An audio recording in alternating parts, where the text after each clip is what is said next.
706 days. It has been 706 days since the final whistle blew on our championship victory. This one is over. Your Tufts Jumbos are national champs with a 2-0 win over Amherst. Your 2019 Division III men's soccer champion is a repeat. But as a new season begins, the last one turns to memory. Only one team can win the last game of the season. Tufts Jumbos. Ranked number 1 at the end of the season. Brewer swings one in, flicked on, goal! He scored! Hero with the goal! Jumbo's walk it off! Fought together. Looking for a pass. Trainer now. Trainer shot. It's away and it's a goal! Won together. Fantastic goal and a great start for the Tufts Jumbos. And lost together. College, the non-starters. Number 1, Austin Hyde. Number 2, Dominic Miller. Number 4, Max Greenfield. Number 5, Sebastian Linares. Number 7, Jackson Sopa. Number 11, Ben Strine. Number 15, Cesar Ruin Fuentes. Number 16, Trevor Zinkin. Number 17, Emmanuel Coadio. Number 21, Maiwa Taiwo. Number 24, John Poulos. Number 29, Christopher Pinto. And number 30, Zach Burgess. And now the starters for Washington College. A junior from Charleston, South Carolina, number 3, Harrison Malone. A sophomore from Chester Springs, Pennsylvania, number 6, Chris Comer. A junior from Wilmington, Delaware, number 8, Ben Horgan. A senior from Pasadena, Maryland, number 9, Greg Adams. A senior from Hoxton, Delaware, number 10, James Strine. A junior from Delaware, New Jersey, number 13, Cole Gifford. A junior from Rockville, Maryland, number 14, Alex Coster. A senior from Alexandria, Virginia, number 19, Joe Muchler. A senior from Barrington, Rhode Island, number 22, Del Jenkins. A senior from Washington, D.C., number 26, Eric Guads. And the goalie is a sophomore from Matawan, New Jersey, number 36, Anthony Pinto. The support staff for the Shoremen, athletic trainer Dan Myers, athletic trainer Tyler Faulkner, and Director of Athletic Communications and Academic Affairs, David Gansel. The Washington College coaching staff is assistant coach Ryan Shearer, assistant coach Jeff Reinl, assistant coach Tom Bowman, assistant coach James Bedrock, assistant coach Aiden Kelly, and the head coach Roy Dunshee. Now for Tufts, the non-starters. Number 1, Jacob Tots. Number 2, Liam Gherkin.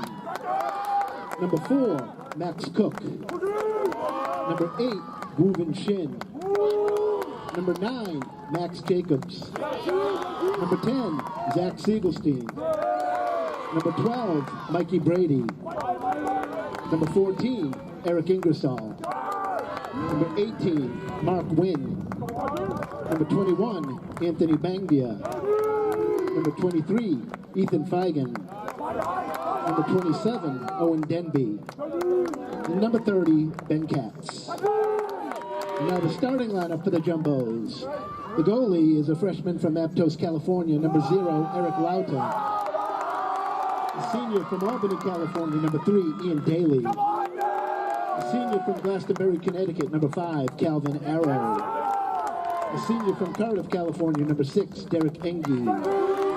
A senior from Washington, D.C., number 11, Monty Cano. A graduate student from Wilbraham, Massachusetts, number 13, Travis Van Brewer. A senior from Fairfield, Connecticut, number 16, Biagio Paletta. A junior from Rye, New York, number 19, Sean Trainer. A senior from Arnold, Maryland, number 22, Aiden Welsh. A sophomore from Kingston, Jamaica, number 25, Max Clivio. And a sophomore from Somerset, New Jersey, number 26, Gibson Campbell. The support staff for the Jumbos is team trainer Mike Bonapani. The Tufts coaching staff, assistant coach Mark Waterman, assistant coach Max Lichtenstein, assistant coach Eric Nordenson, student assistant coach Will Raffio, and the head coach Kyle Desatel. The officials for today's game, the referee is Jeremy Shear. The assistant referees are Mark Burrill and Eric Schreiber. And the table official is Kevin Suarez. Now, ladies and gentlemen, please rise to honor America and those who support our freedom at home and abroad for the playing of our national anthem.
Ladies and gentlemen, the NCAA promotes good sportsmanship by student athletes, coaches, and spectators.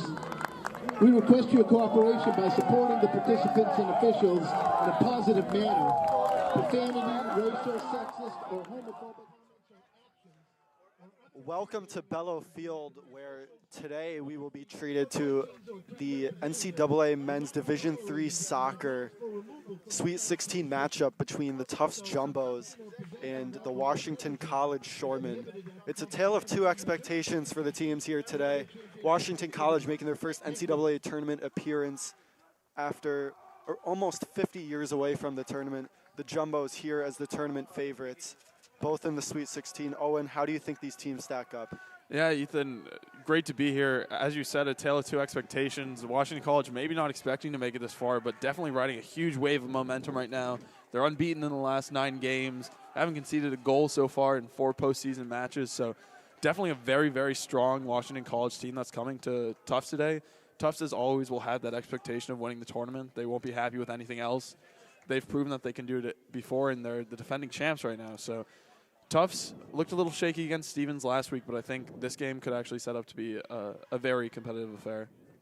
And what's one key you have for both teams entering this game? Yeah, I think as we look at the lineups here, I think really it's Tufts likes to control possession, and I think that we'll see that throughout the game. But Washington College, with their big front three, the likes of Guads, Strine, and Greg Adams, have been so good creating chances and finishing those chances. You just have to look at the goal that Greg Adams scored against Montclair State last week. Kind of out of nothing, throw in, took one touch, turned, and bent it into the top corner. So it's going to be, I think, possession controlled mainly by the Jumbos. They like to do that, and Washington College will be set up well to hit them on the counter and capitalize on their chances.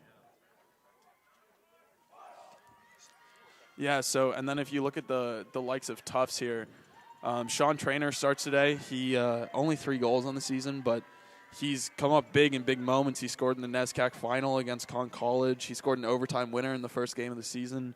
He's really a man for the big moments as of late, so it'll be interesting to see him. And also for Tufts, Gibson Campbell back into the starting lineup in for Liam Gherkin. Gibson Campbell absent from the last couple of games, I believe, due to an injury. This sounds great, Owen, as we await kickoff here. Yeah, and it must be pointed out, too, there's a huge contingent here from Washington College. The fans traveled extremely well. I think the entire left side of the bleachers there that you can see on your screen is Washington College Shoreman fans. So props to Washington College for showing out. Could turn into a bit of a neutral venue here if they show up in force. Yeah, it's certainly not something we've seen in the tournament games we've covered here at Bellow Field. We've covered 3 now. And now we get underway with the ball. Comer sending it forward. And that goes out of bounds for a Jumbo's throw, the first touches of the game. Yeah, it looked like he was looking for Guads there, just couldn't take it down. Maybe a bit of nerves into play here at the opening whistle. Welsh passes it back to Lauta.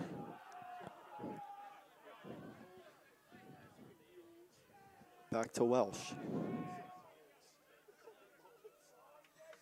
Jumbo's continuing to pass it around the back. Now Pauletta to Clivio. Yeah, you see this a lot with the Jumbos. They kind of recycle it around the center backs and look for that ball down the wing. As Clivio sends that one forward. Kano on the ball now.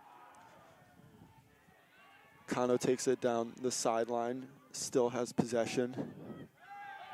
And he goes down. There's not going to be a call on that play, and it's out for a Shoreman goal kick. Anthony Pinto between the sticks for the Shoreman. Yeah, Tufts kind of showing the Shoreman there exactly what they might look to do this game.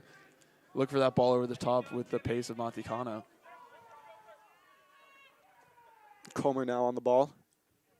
Interesting, no pressure on the center backs by the Jumbos. Jumbos look content to sit back here a little bit, force that long ball. Ball forward by the Shoreman is given up to the Jumbos, who now pass around the back again. That ball forward by the Jumbos can't find a teammate. Clivio on the ball now, gets it to Gibson Campbell on this near sideline.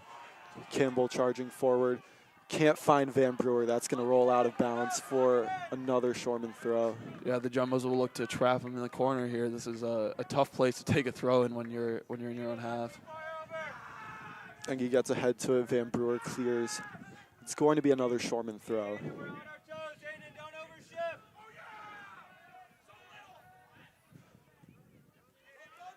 Van Brewer gets the ball away to Kano, who goes near the corner, looking to enter the box. His cross in, handled easily by Pinto.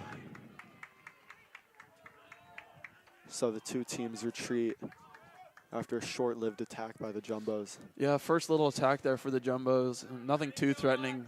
Shorman got men back in the box well.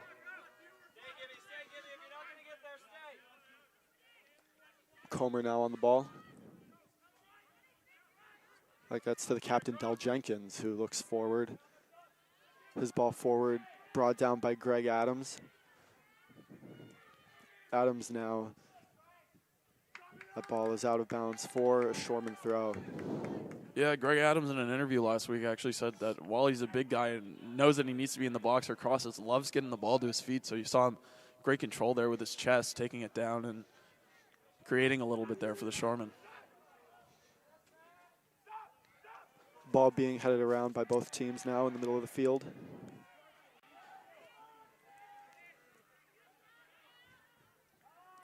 Ball brought down by Daly. Now Welsh on the ball.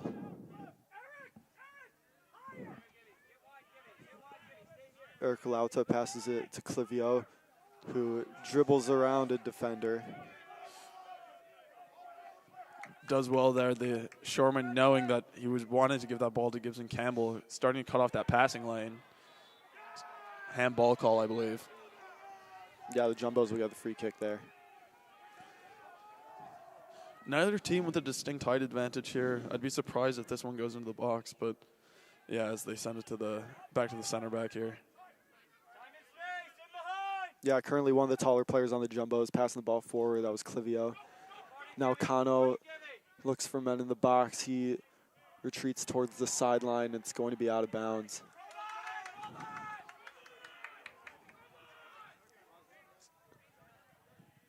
So the throw-in taken quickly.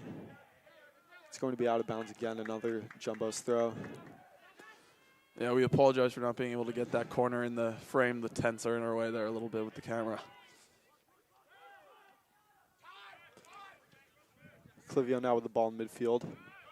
Finds Campbell. Campbell crosses it in. Can't find a Jumbo's head in the box. That was Daly lining up at the back post. Guads for the Shorman was calling for some kind of call from the refs. I'm not sure he got the call he wanted, but it will be Shorman ball. And yes, he did get the call he wanted. It will be a Shorman free kick.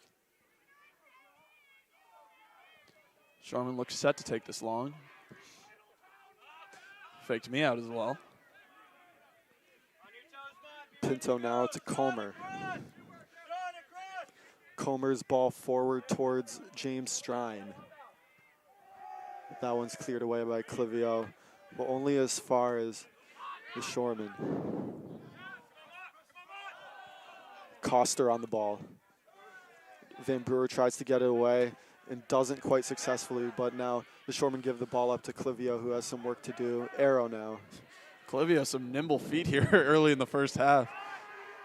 Yeah, it's the second time we've seen him make a move. Daly's ball forward towards Kano now. Kano was in good space, but just couldn't bring the ball down, and now the ball goes towards one of the corners on the near side.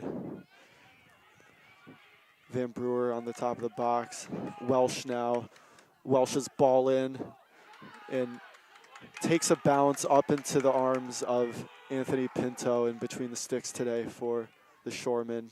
He handles that one. If you're Travis Van Brewer there, you might have wanted to shoot that. He's the free kick specialist. He scored a couple this season, has a great long-range shot. Just tests the keeper early here, but instead elects to send it wide with numbers in the box. Yeah, we saw him score a great free kick from immense distance here at Bellow Field. He certainly has the range to be able to score those. Engie now with the ball in midfield gives it up. Adams to James Strine. Strine is brought down, but there's not going to be a call. Gibson Campbell sends it forward to Kano, who's marked by Comer. Kano now dribbling. Kano's ball into the box is deflected out of bounds. It's going to be a Jumbo's corner kick.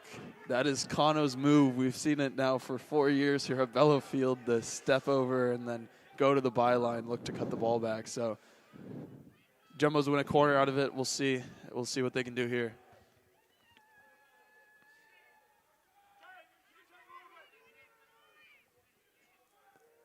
Van Brewer over the corner kick. He swings it in. Finds a head at the back post, but it's handled by Pinto.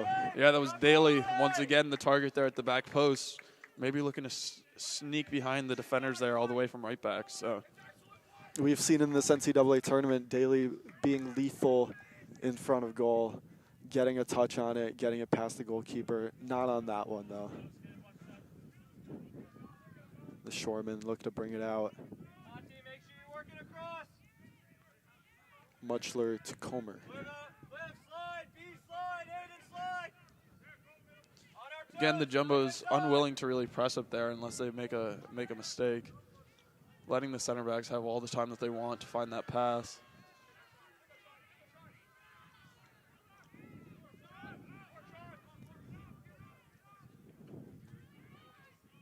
Muchler on the ball. Comer still. Going to look to force this long pass again, and they do. James Strine with a good touch, but Clivio gets in front of him and gets the ball back. Knocks it out of bounds. It's going to be a Jumbo's throw. Came off of James Strine at the end there. Yeah, Clivio's had a busy first 10 minutes here. Doing very well so far. A little bit of miscommunication from the Shoremen. Controlling that throw-in. Now a ball forward. Controlled rather easily by the Shoremen, but then given up. Kano going forward again. It's going to be beyond his reach. And again cleared by the Shoremen into the stands on this near side, or into the tents. Tufts has been very active down this left side so far. I don't think we've seen anything go down the right. This Gibson Campbell to Kano pipeline has been very active. Yeah, and as you said, Clivio having a busy day so far.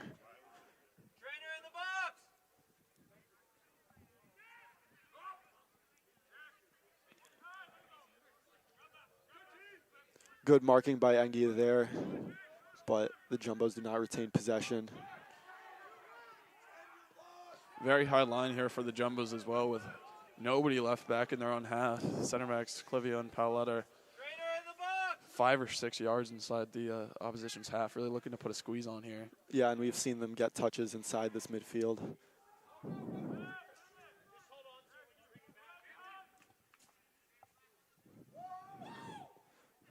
Shoreman get that one away. It's going to be a throw-in on this near side. Clivio to take it.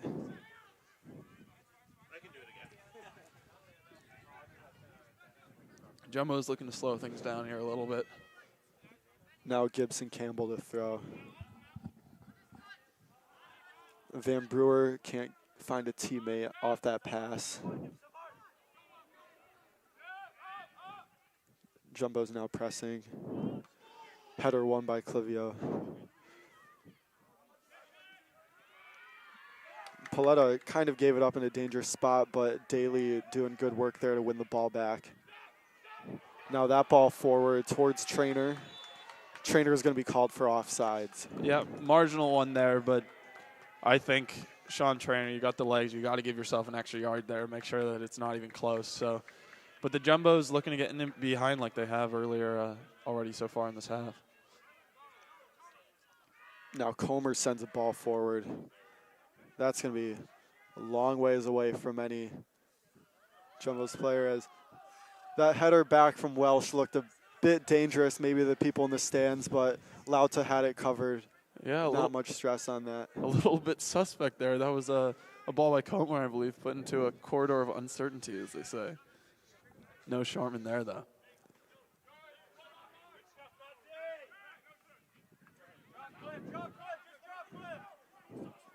Now Arrow fighting for the ball with Gifford. Arrow with height advantage. But Gifford finds James Strine, who gives a good little flick back to his teammate Gifford. Adams on the ball, Adams.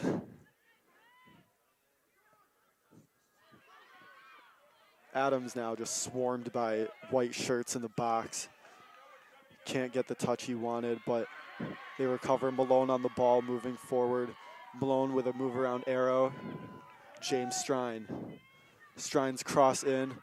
Finds the head of Adams, but Adams just couldn't get the touch he wanted on that, and it's into the hands of Lauta safely as the two teams retreat. Extremely well worked there by the Shoremen. Some nice little touches over here by Strine, and the ball was a good one. Adams just a little too high, can't generate the power on it. As Adams wins it back there. Yeah, Horgan on the ball. Some loose passes here from the Jumbos trying to play out of the back.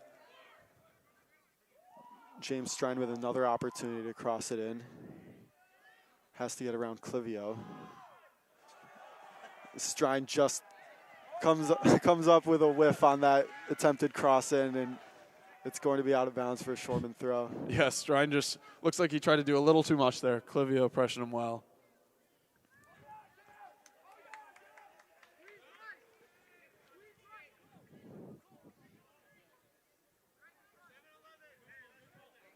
We apologize again for not having the greatest angle of this sideline. The Jumbos just took the throw. Engie having to work around the attackers for the Shoremen. Strine got a foot to it there, just poked out of bounds, but Shoreman looking to do the same thing that the Jumbos did, put the squeeze on. Malone now with the ball in midfield. Trainer doing some defensive work on him. Trainer all the way from right striker defending there like a left back.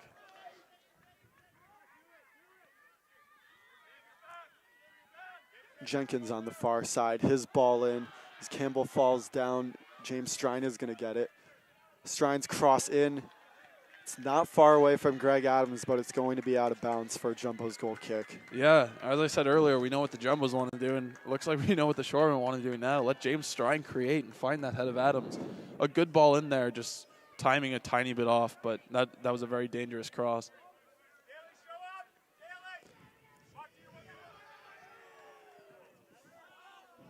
Jumbo's looking a little rattled here. Keep giving possession away in their own half. Yeah, as that one somehow stays in bounds for as long as it did, and Daly had it maybe a chance to break, but that one's broken up by the midfielder, Horgan. Dale Jenkins was not happy with the referee there, felt that he was fouled in some regards, so a little bit of words exchanged. Shoremen should be careful. They saw, I believe, 2 red cards for dissent in their last match for the other team. So,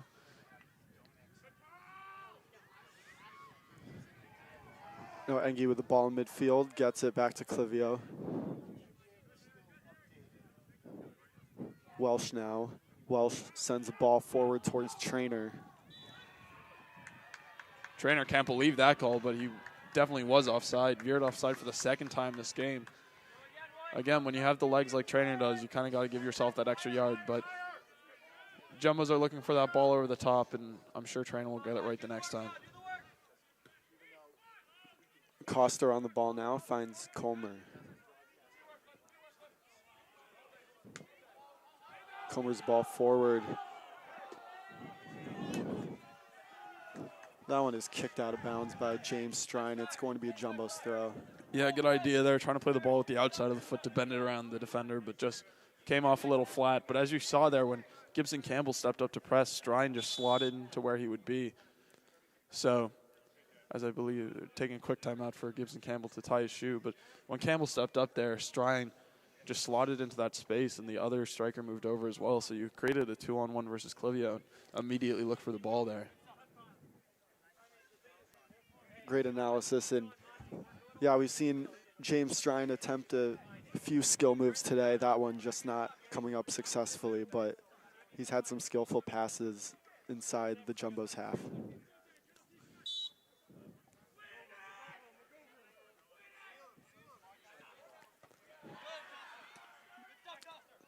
That Jumbo's throw is given away. Now the Jumbos have it. Trainer just ahead of that ball, but he finds Arrow, who's moving forward. Van Brewer on the top of the box. Van Brewer with some neat dribbling around. Finds Kano on the near side. Now Campbell. Back to Clivio, who has to get it away to Welsh. These jumbo center backs looking very comfortable with the ball at their feet. That ball forward. Can't find anyone on the jumbos, just rolls back to Pinto. Yeah, Trainer looking to play daily wide there, but just couldn't get a touch on it.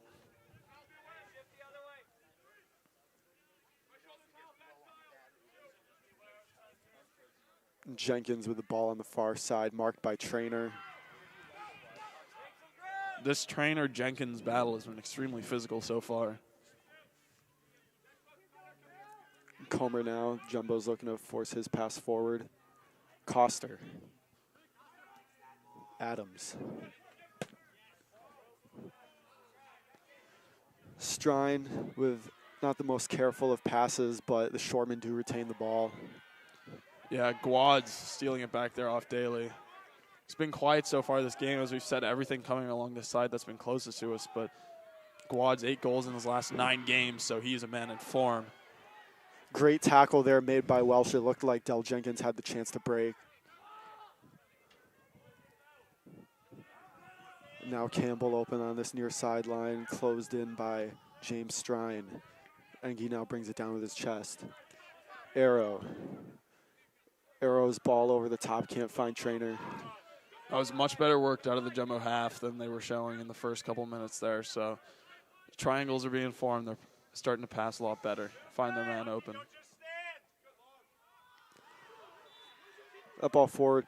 It's going to be another flag for offsides, the third now of the game for the Jumbos. Yeah, 3 offsides and not even to the halfway point of this first half. The Jumbo should know at this point that the ref, anything marginal, he's going to give it. So the Jumbos, again, just need to give themselves that extra yard. Maybe 2 yards at this point.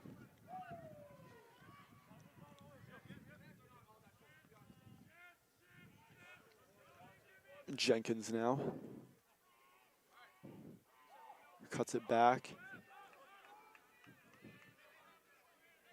Muchler to Comer. Jumbo's not pressing here. Comer again.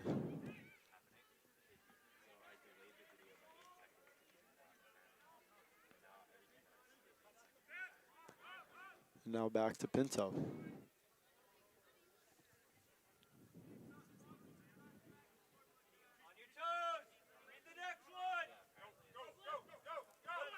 Coster. Now the header out of bounds by Arrow. So it'll be a throw for the Shoremen on this near sideline.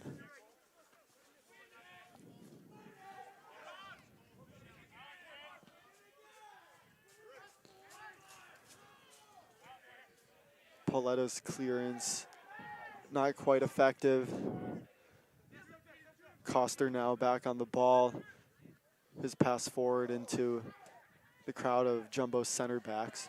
Yeah, both Jumbo center backs within 2 yards of each other. Ooh, this could be bad. Greg Adams fires off a shot. It's not far away. The Jumbo is probably not anticipating that there. It looked like play had slowed down quite a bit. They had maybe been lulled to sleep, but Greg Adams, when he gets a chance, he's going to take it. Yeah, Jumbos looked like they just got sucked over a little bit defending that throw, and Engie actually stepped back into the center back line really well there to put any sort of pressure on Adams. His Trainer now takes it down. Taken away by Horgan. Malone now on the ball. Trainer not being allowed any room to operate so far today.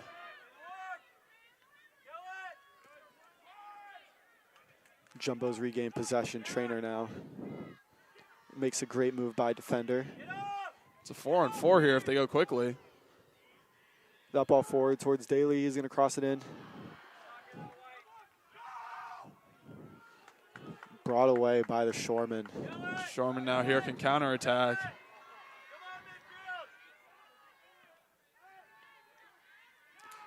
Good marking by the Jumbos. Arrow gets it away. Yeah, Arrow and Paoletta pinching Greg Adams well there.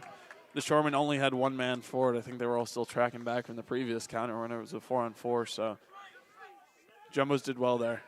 Clivio again composed with the ball at his feet. Is going to have to do it again here.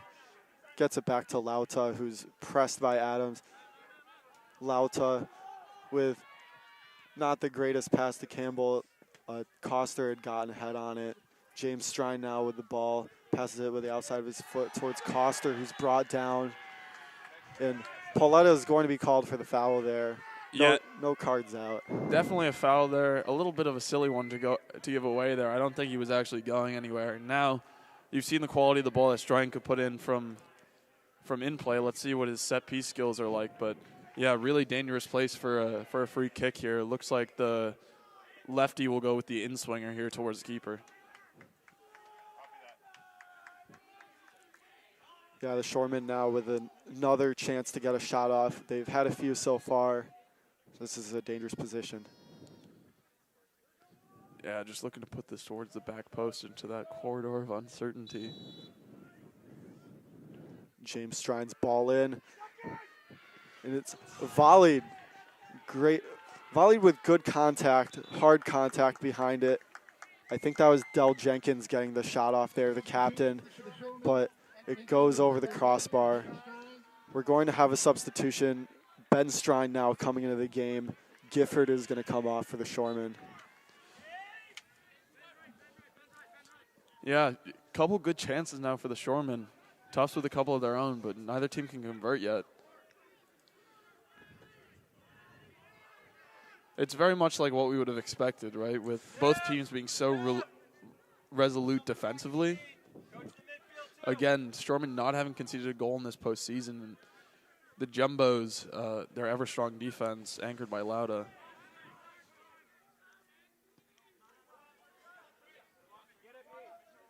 Lauta now on the ball.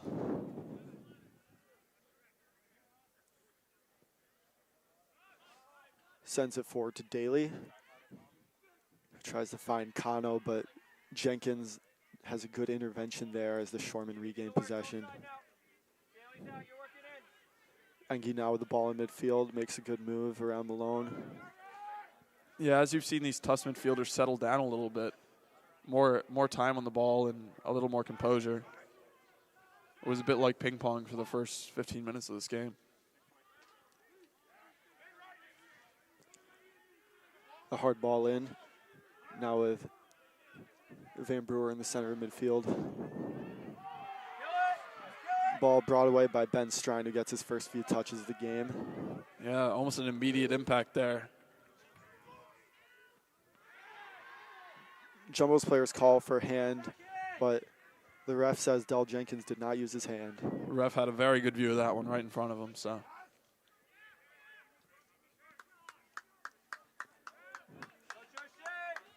And the Shoremen look to reset now, passing it around the back, which we've seen them do a lot today.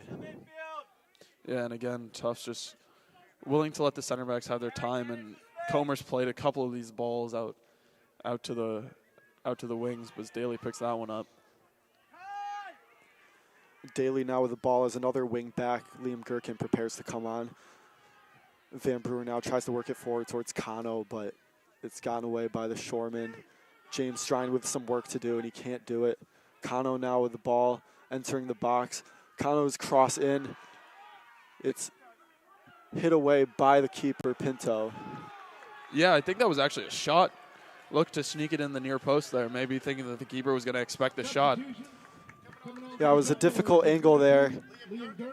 I believe he got the shot on target in the end, but it's not going to result in a goal for the Jumbos as Gibson Campbell comes off the wing back, now replaced by Liam Gherkin. Gherkin, who has had a lot of experience recently playing in these big games, so be interesting to see maybe just some fresh legs, especially with how busy this left side of the Jumbo defense has been. Muchler now with the Shoreman resetting. Comer, Muchler.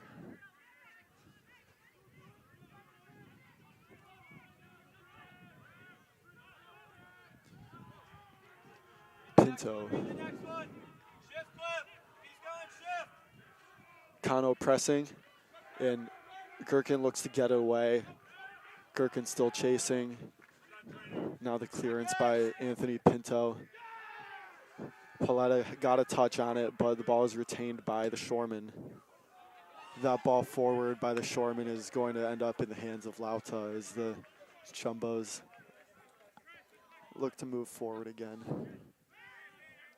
Will be interesting. Hopefully we'll see Arrow versus Ben Strine for one of these headers, because both are very tall options for the keepers looking for a body in the midfield. Jumbo's resetting now with Pauletta. Clivio.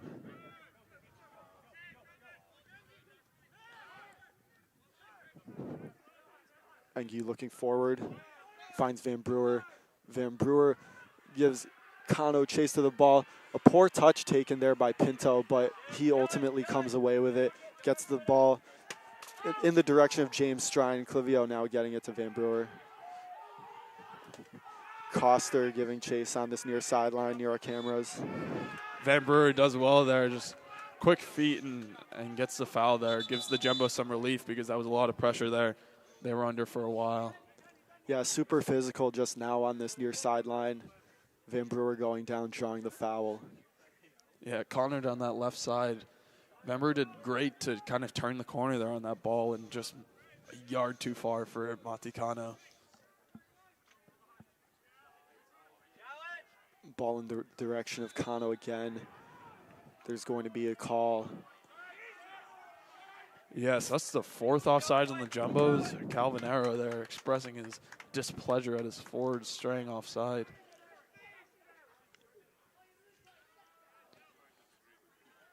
Yeah, certainly the offsides early on costing the Jumbos some attacking opportunities. As that ball forward is headed away by the Jumbos. Daly working really hard there.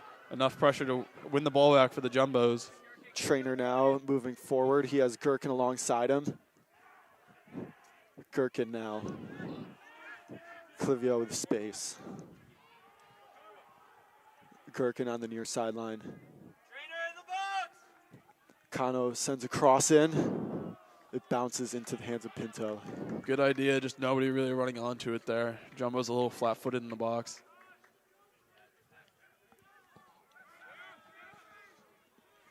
Now we have the midfielder, Eric Ingersoll, preparing to come on for the Jumbos.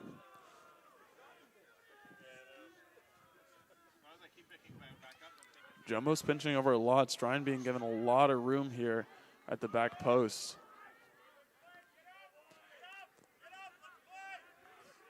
Lauta now with the ball at his feet. Clivio. Clivio sends a ball towards Kano, but it's knocked away by the Shoreman. Coster sends it towards Adams. Ben Strine now with the ball in the attacking third. Ben Strine with some work to do.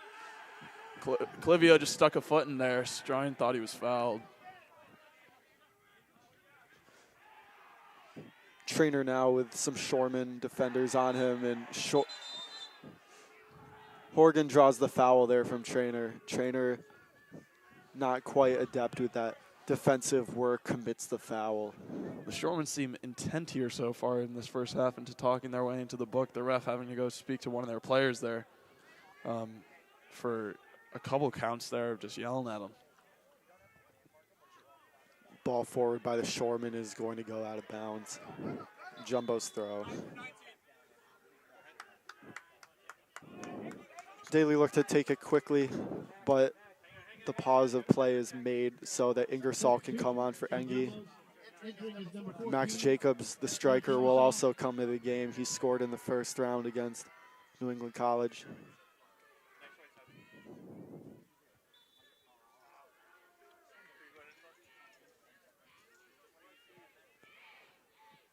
Jacobs not in the game yet, but will come on.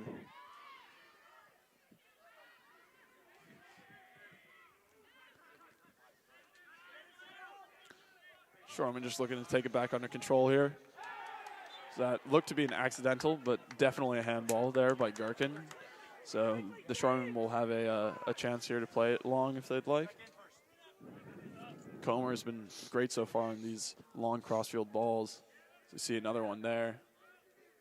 Jenkins now bringing it down. Fights with Daly for the ball. It goes up in the air. Header won by Welsh. Ball up in the air again. Drainer just looking to pounce on the touch there, but the Shoremen get it away well. Horgan with some good footwork on that sideline gets it back. Now Adams passing it to Coster, who has space to move forward. Coster gets it towards James Strine, who's marked by Clivio. Clivio with excellent work on this sideline, gets the ball out of bounds. A little bit of energy has been kind of lifted here in the last 5 minutes. Both teams looking a little more active. The fans getting more and more into it.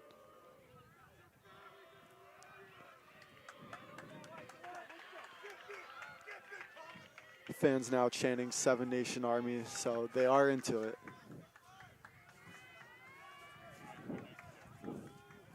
We have a corner kick now, or a long throw. Corner kick. Corner kick, yeah. So, Shoreman corner kick. Players in the box. Took it short. James Strine sends a cross in. Can't find a teammate in the box. And it's going to trickle out of... It will trickle out of bounds for Jumbo's throw. Yeah, looked to just float one there to the back post, but couldn't find a head, and I think Sean Trainer just ended up shielding that out for a throw-in.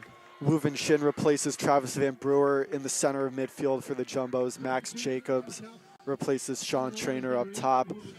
The Jumbos and Shoremen still both looking for their first goal of the game.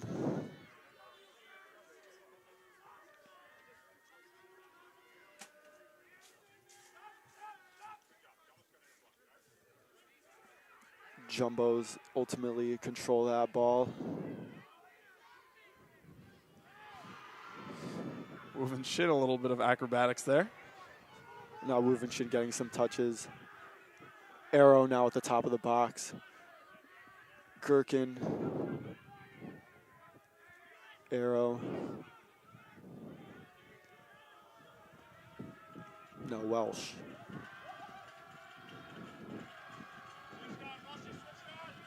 Ingersoll sends a ball in. Arrow has in the box, and Arrow takes a shot, and it's just in the side netting. Into the side netting there, yeah. I think the Shoremen were looking over the offside flag there, looking for the 5th of the game, but didn't get it. I think at the end, Calvin Arrow just tried to go near post, and again, the referee having to talk to these Shoremen players. I don't know how much longer he'll put up with it.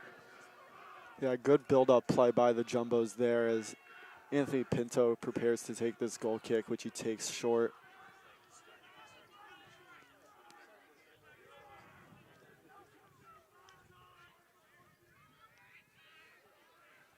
Now Jenkins on the far sideline. Guad's giving chase to it. He hasn't gotten a lot of touches today, but he is the hot guy at the moment. Yeah, Quads has had a quiet day. I think the majority of the play just coming down this side. This side closest to us, I should say. Scored a great goal last week. Kind of just sealed the deal, give that insurance goal against Montclair State. Picked the ball up at the halfway line, turned 2 guys, and slotted it calmly into the bottom right corner past the keeper. So Quads, if he gets a chance, it'll be interesting to see what he can create because he's very adept on the ball. Ball trickles out of bounds for Jumbo's throw.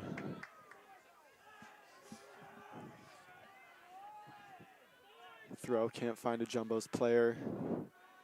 Shoreman looked to build it out in midfield. Clivio now with the ball at his feet, working well again to get the ball to Gherkin. Ingersoll sends a ball into the box. Jacobs gives chase.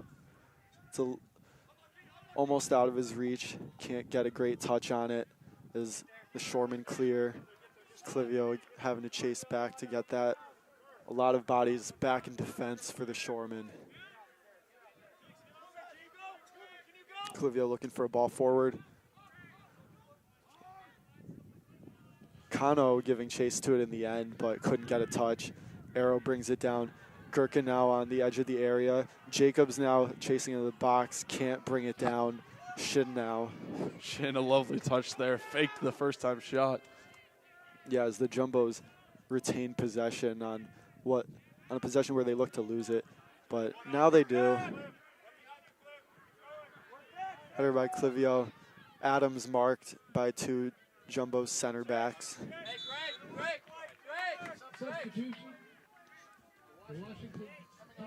Sopa is going to come on in midfield for the Shoremen. I believe it's Greg Adams coming off. Adams with some good opportunities to score in this first half, had a few shots. A header that he couldn't quite bring down, and a hard shot that was just wide the target. Might just be looking to keep him fresh for the second half here. 8 minutes to go here in the first. That ball cleared by Welsh. Horgan gets ahead to it in midfield. Ingersoll heads it into the air. We've seen a lot of this today. Kana, really nice turn there. Took it down well. Jacobs with some dribbling work to do here in midfield. He goes down, but he comes back up with the ball. Arrow now. Spun it around there, kept it between his legs. Ingersoll chases back. Not many bodies forward for the Shoremen. Beautiful turn there. Left 2 Shoremen in the dust, but just the final ball wasn't there. Well said. As Ethan Feigen comes on.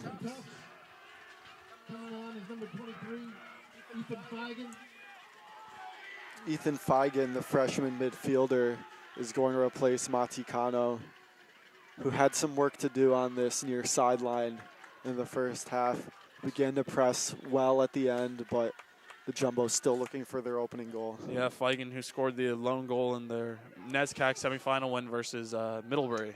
Freshman getting in the goals.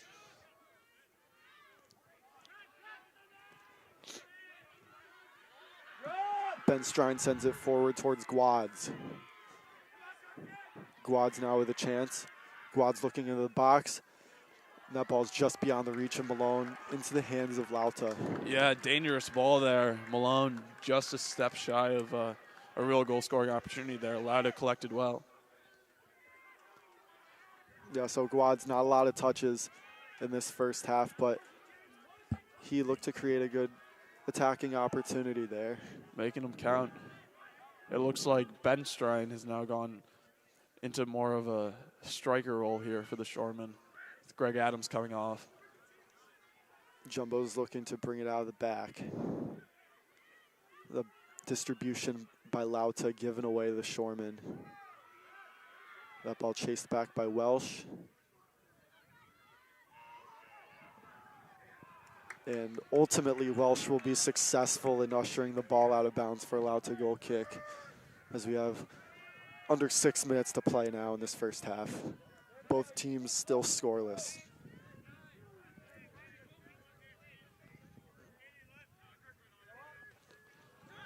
Shin now. Pauletta with space. Jumbo's looking to move up as a unit here.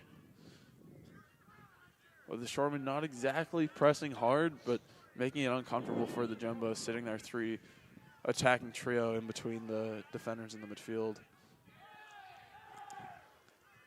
Ingersoll with a challenge, can't get it.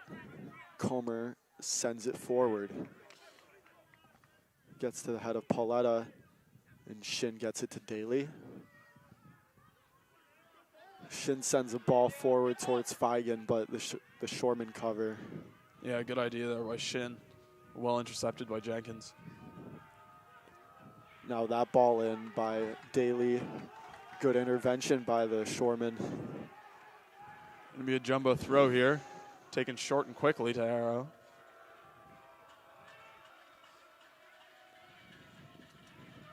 Welsh sends a ball in, which is blocked. Shoremen have numbers if they go quickly. Gherkin on the ball in midfield, Pauletta.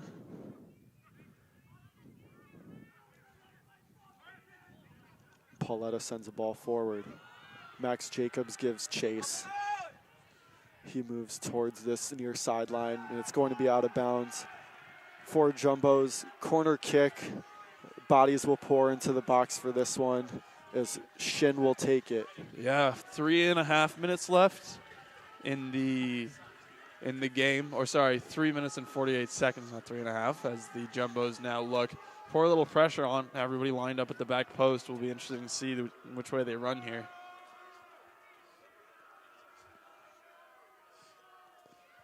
Shin's ball in is dangerous, but it's handled well by the Shoreman. Jumbos won another corner out of it. Kind of just look to put it into the mess and see what happens there with the in-swinger towards the back post. It'll be interesting to see what they do now with an out-swinger coming from the same player but on a different side.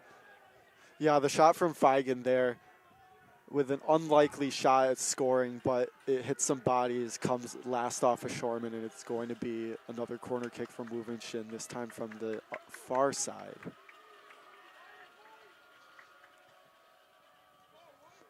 Uven's ball in, and it was a good header by a Jumbo's player. Gotten away well by Pinto. Yeah, that was a great ball by Shin and a great header. As we have offside number 5. Yeah, I couldn't quite tell who got the head on the ball, but two good, dangerous corner kicks taken by Wu Shin, just both cannot result in goals for the Jumbos.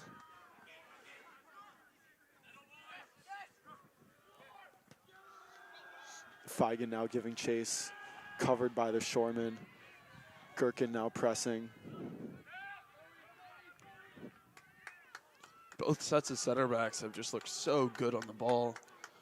Really just retaining possession very well and playing the ball out of the back. As the ball's back to Comer. He likes that long switch to the wings. So now Jenkins with the ball. Jenkins sends it forward into a crowd of Jumbo's defenders. Lauta comes out to handle it. Yeah, Lauta dealt really well with that one. I mean, it was one Shoreman on 4 Jumbos, but ball was really well played by Jenkins. A neat outside ball played by Daly. That ball cleared by the Shoreman as Lauta again can come out to handle it. Yeah, with 1 minute left here in the first half, this is kind of exactly what we expected to see in terms of just two teams with really outstanding defending, battling back and forth. I think the Shoremen have seen more of the possession than I would have thought, as Daly absolutely sends Shoreman there. Yeah, the Shoremen have definitely seen more of the ball than I would have thought that they would have coming into the game and have really stepped up to this challenge well. This has been a very even contest with good chances down both sides. Could not have said it better myself, Owen. 45 seconds here. Do we think it's like basketball, they're waiting for the last attack? It's possible, as James Strine looks to get the ball but can't. That ball cleared away by Gherkin. It's going to be a Shoreman throw with under 30 seconds to play. So the Shoreman with what will probably be the last attacking opportunity here, well covered by the Jumbos. That ball will be cleared away, and surely we're going to enter halftime scoreless as we begin the countdown from 10. Both teams just content to kick the ball up in the air and see it out. As we go to halftime here, Ethan. Yeah, it's been a somewhat eventful first half, just no goals in the action, both teams getting chances. Owen, what do you have to say about that first half? Yeah, I mean, as I said, Shoreman controlling possession better than I thought they would, not just looking to set up on the counter. If anything, the Jumbos have been the more counter-attacking side at times, looking to play that long ball over the top that we've seen so many times. Both teams looking very good, playing it out of the back, and I think this could just come down to one chance. Who's going to take it? You have the likes of Guads, who's looked great all season at taking those chances. For Tufts, you have Calvin Arrow, who's 6 goals on the season, always seems to come up in these big moments. And Sean Traynor, as I said earlier, only 3 goals on the season, but he's another guy that likes the big moments. So it'll be interesting to see what we see here in the second half. Still, as I'm sure you all know, a lot to play for here with an Elite 8 spot. up for grabs. So we'll see you back for the second half, and we're going to go on a short break.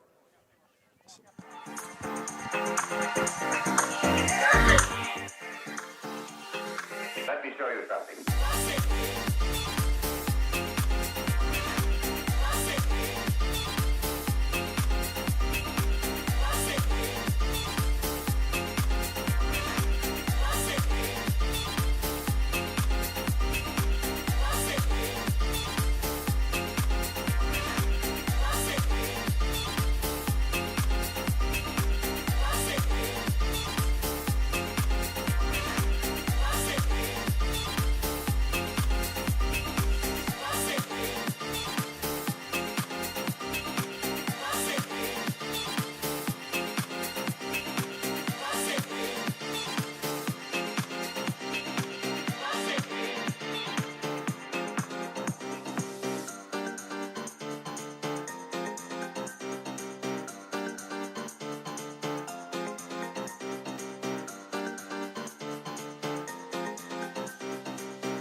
Let me show you something.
Sip Ace, that super bass got boom, boom.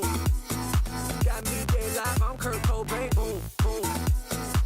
Sip Ace, that super bass got boom, boom. Got me dead live, I'm Kurt Cobain, boom, boom. Sip Ace, that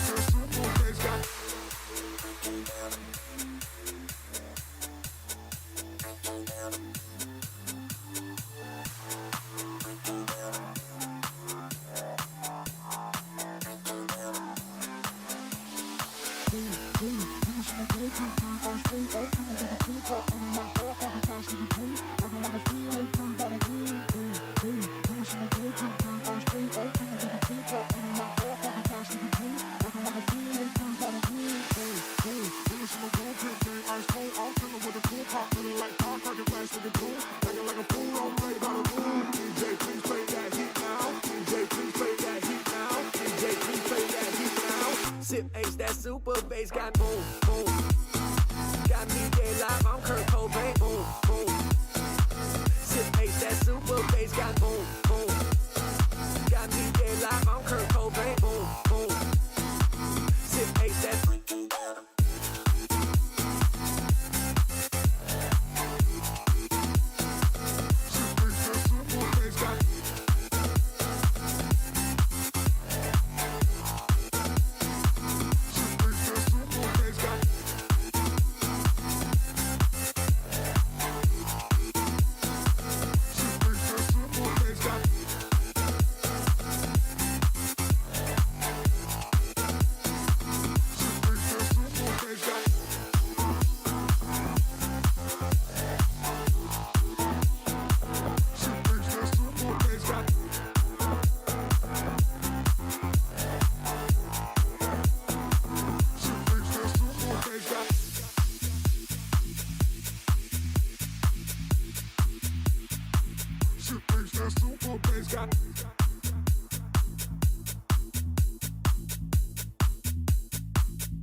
Welcome back to the second half of this Sweet 16 matchup between the Tufts Jumbos men's soccer program and the Washington College Shoreman men's soccer program.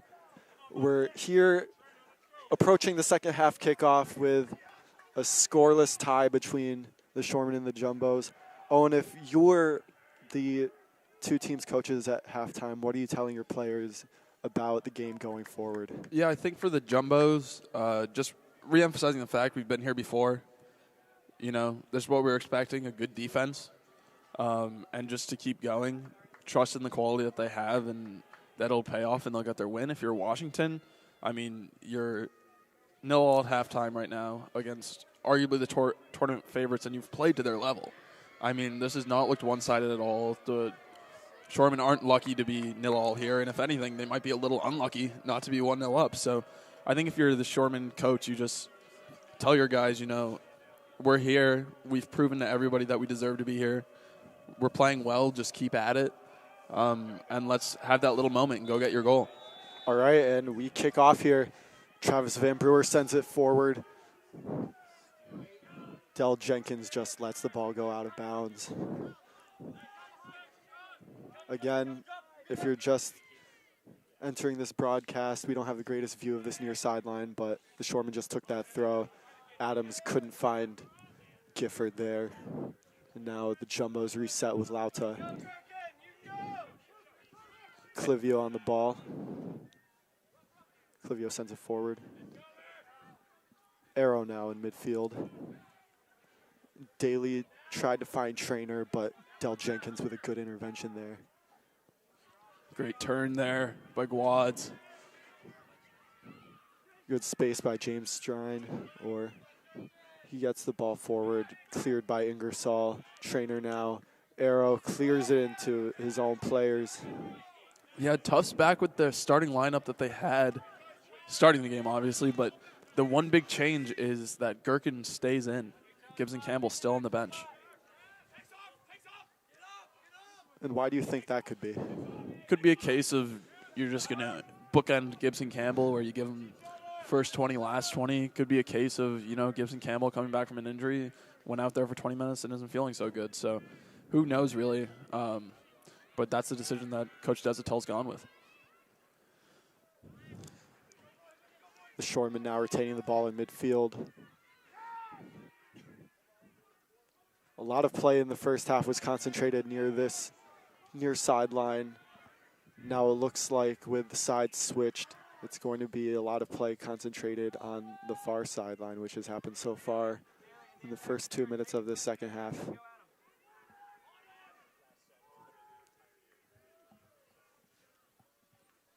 Clivio now clears it. It's going to be a Shoreman throw.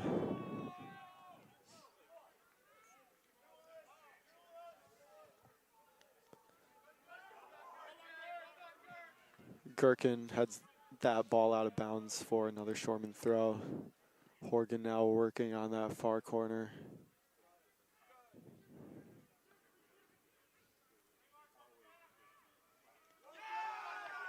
Jumbos do a good job to get the ball out of bounds, and it's going to be a goal kick for them. Yeah, the Jumbos now get a chance here to work the ball in the way that they want to.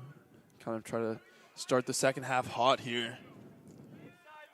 That was something that Washington took away from their last game against Montclair. They really were under pressure until they joined they scored the first goal in the second half.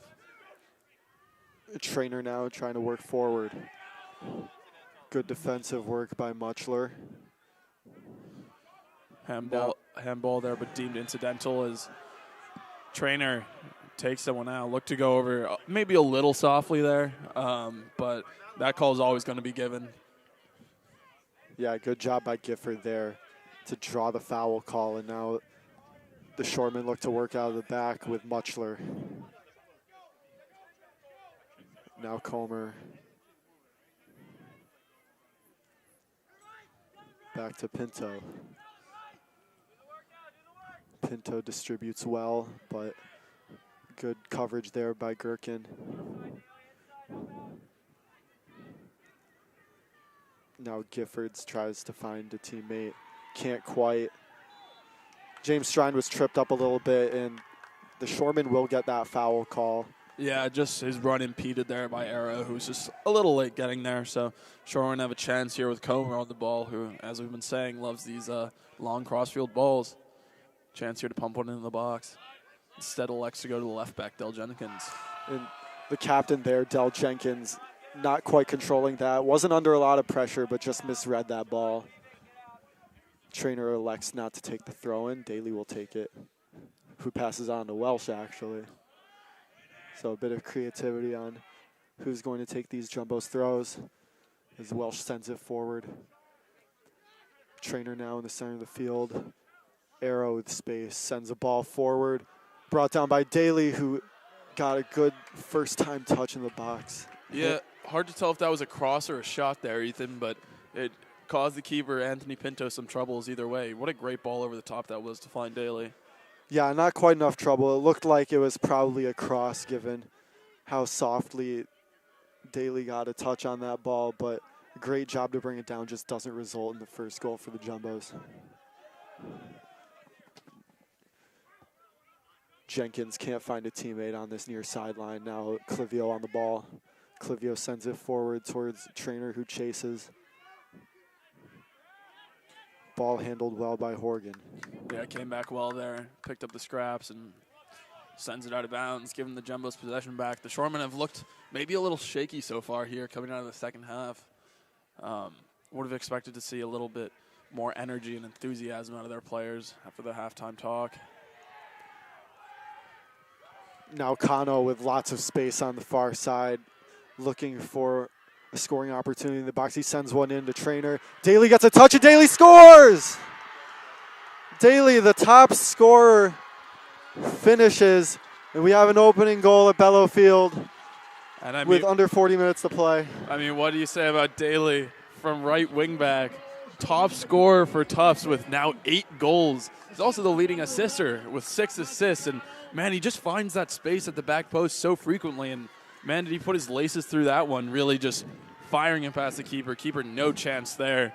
Kind of, I think the left back for the Shoreman may have just got sucked over and it left Daly free at the back post to just put his laces through it and give Tufts that 1-0 lead. Tufts, great start so far to the second half. We talked to Daly after his first-round hat trick against New England College, and one thing he emphasized is that he was at the right spot at the right time 3 times, and you cannot say anything different about that goal there.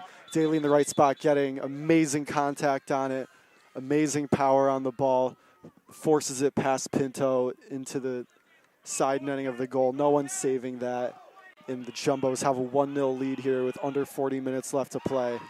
Yeah, a little bit of a striker's instinct from the right wing back for Daly because he's just popped up in that position. It speaks a lot as well about how Tufts works their offense, finding that lone man at the back post so frequently. That's kind of, I don't think Daly has a goal from outside the 6-yard box this year so far. So really they just create that overload and suck in the defense and leaves Daly free there to finish it off. And how do you think the game will change for the Jumbos and the Shoremen after we've finally gotten this opening goal? To be completely honest, I'm not sure it'll change a bunch. Tufts will want that second goal. I don't think that they're content to sit on a 1-goal lead when you have the quality of Guads and Strine and Adams up top. I think they're going to push for a second, so I don't think it'll change a whole lot. Maybe add some energy to the Shoreman players who now know what they have to do.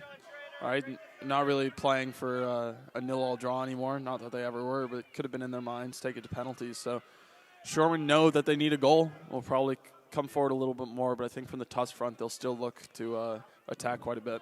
I think worth noting, the Jumbos have not conceded multiple goals in a game here at Bellow Field this season.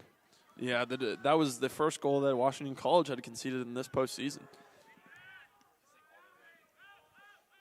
So now the Jumbos, after gaining that 1-0 lead, work it out of the back. That ball rolls out of bounds. It's going to be a Shoreman throw.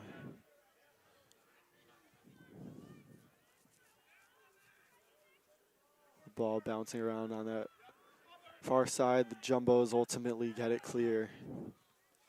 Good header there, won by Comer, who has to win another header, only as far as the Jumbos midfield. Clivio now works it back to Lauta. Lauta with some Solid distribution. Finds the head of Gherkin, but it rolls out of bounds. It's going to be a Shorman throw.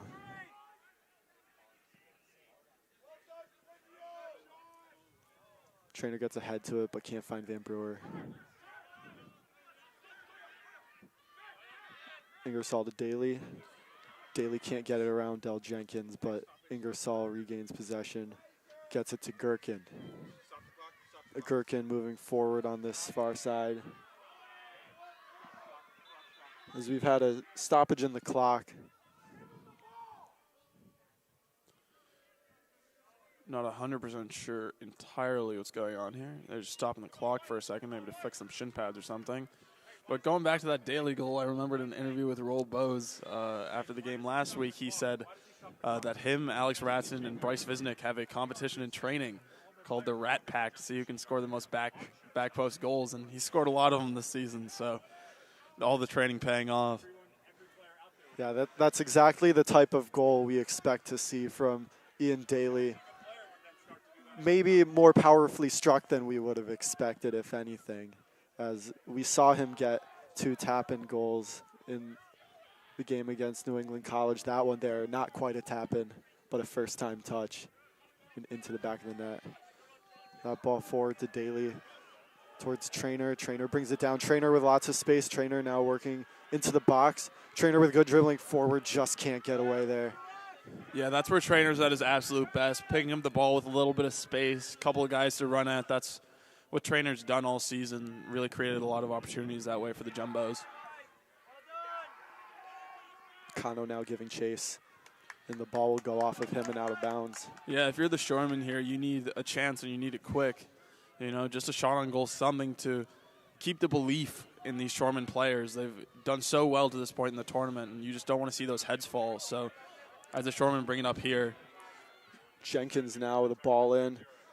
Misses the head of Pauletta. Ball brought down. It's into the back of the net by Greg Adams. Wow. A stunning equalizer by the Shoreman. And we're all even here at Bellow Field. Just under 5 minutes after that opening goal was scored by Daly. Greg Adams with a stunning goal, with a surprising goal after the Shoreman, out of almost nothing, moved into the box quickly. The Shoreman sideline fired up, and it's 1-1. Yeah, that's what I was saying. Tufts had to push for that second goal because when you have quality like that out of Greg Adams, and the captain, Del Jenkins, was just a beautiful ball with his left foot to find Adams, and what a finish that was. So, as we said, with that quality that they have up top, all it was really going to take was one good chance. And as I was speaking about the belief, I'd be certain now that the belief is back in these Washington College players. Yeah, it didn't take long. So after a rather uneventful first half with no goals, within 10 minutes, we have 2 goals, and we're still knotted, but this time at 1-1. So now 1 goal apiece, not even 10 minutes into the second half here. This game had some new life breathed into it, so it'll be interesting to see now how both teams respond. Yeah, both crowds have gotten into this game. Like you said earlier, Washington College fans look like they've traveled well for this, and it certainly felt like it on that goal celebration. Yeah, also, neither team is that used to conceding. So we haven't gotten a chance to see Washington College's reaction to conceding in the postseason or Tufts' reaction to conceding in a game this close and this big. So really, I think we're about to learn a lot about both of these teams. Kano now working forward. He has some space to find a ball in. Ball worked well away defensively by the center back there. It was, or not the center back, but a defender, Coster. Tufts caused some problems on a corner kick earlier. That one was taken by Shin. Now it's being taken by Travis Van Brewer over in the corner there, but I believe the rugby, football, and lacrosse team here at Tufts willing this ball into the box. So in a big game like this, all Tufts athletics teams showing out to support these Jumbos. There's a header in, is just too high for Pauletta, who heads it over the crossbar. It's going to be a goal kick for Pinto. Yeah, that was just not enough pace on the ball to really cause any issues. Really hard to get any sort of power on one like that unless you can get above it. And Ball was just a little too slow and a little too high, but well done to Paoletta for out-jumping a much taller man. Now Coster standing over the ball, sends it forward towards Adams, can't find him. Van Brewer now pokes the ball into the air. Ball brought down by DIII. DIII sends the ball forward towards Kano. Now Van Brewer kicks it forward. It's going to roll out of bounds for a Shorman goal kick. Yeah, Kano is fast. He's not that fast, so it'll be a Shorman goal kick here. The captain, Derek Engie, will prepare to come on in midfield. And the Shorman, as we've seen them do all day, just taking that goal kick short. They're going to work it out of the back as Trainer wins it back. DIII now to Arrow. Arrow couldn't quite bring that pass down from DIII, and he has to foul there. Yeah, that was Gifford just getting his body in the way of Arrow's leg quite well there, winning the foul and relieving that pressure that had been building. So now Muchler standing over the free kick, which is again taken short. Something that's been a good strategy for the Shoremen in this game has been building out of the back and sending it forward, which they've done here. Yeah, that Comer has loved that ball to the wing, either to the left back, right back, or the left mid, right mid that have just kind of pushed up a little farther, finding those pockets of space. So we await the Shoreman throw. Adams can't bring it down, but Malone now looking for a cross in, which is blocked by Ingersoll. Malone again on the ball. That ball just miscontrolled by Del Jenkins. Yeah, Jenkins, the architect with a beautiful assist on the goal for Washington College, just couldn't really get a touch on it there. So one or two wayward touches, let's say, Del Jenkins has had this half, but really produced when it counted.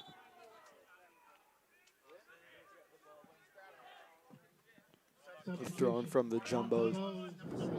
We saw Ingersoll come off for Derek Engie just now as Trainer pushes forward. Not a lot of Jumbos players forward, but Trainer tries to work it towards Kano, and Kano's going to bring it down. Kano tries to work it on his left foot. Can't. Engie now. Engie gets a shot away, but it doesn't challenge the goalkeeper. It comes off a few Shoreman players, and now Pinto has the ball. Yeah, the two Jumbos there causing a lot of problems for 5 Shoreman defenders, but ultimately they just did enough. I thought Kano may have had a chance to hit that first time, elected to cut back instead, but ultimately they just squashed, put bodies in the way and squashed any chances the Jumbos had there of getting a clean shot off. DIII wins that header. Van Brewer now brings it down. Van Brewer finds Trainer. Trainer now looking towards Kano, but it's just out of reach. Rolls into the hands of Pinto. Yeah, hadn't overloaded the back post there. Elected to feed it through the middle. A bit of a careless pass in midfield by the Shoreman. A Shoreman player goes down now, and it's going to be Shoreman ball.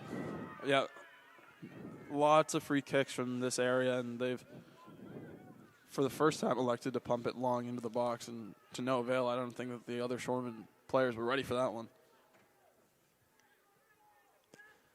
That ball forward by the Jumbos, met by the head of Comer.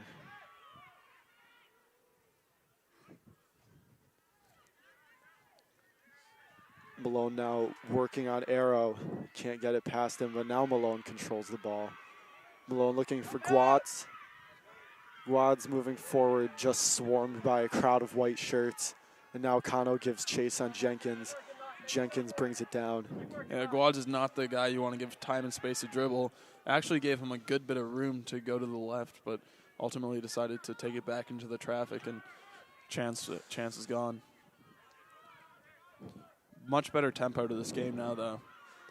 Engie now pressured in midfield, gets the ball to Arrow, who has some space. Gets it to DIII on this near side. DIII now moving forward, tripped up by Jenkins. That's a clear foul, and the Jumbos will have a free kick. DIII selling that one a little bit. Ball was already out of bounds by the time he went down, but definitely a free kick, and this will be in a dangerous area as Travis Van Brewer, and the left foot is set up to bend this one in. Ref brings out the vanishing spray. Haven't seen that one in a while.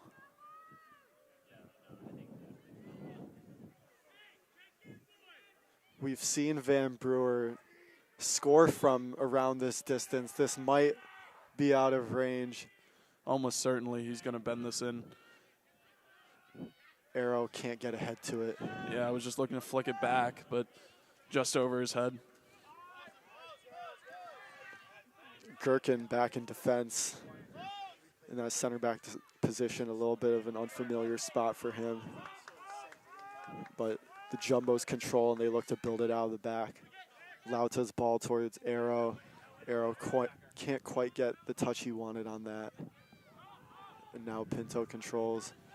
Good pressure by DIII, who's working very far forward in this. Almost gave Pinto a scare. Is Pinto, who wasn't back in his box, almost allows a chance to be taken, but it's not from the best angle from DIII, who just misses it.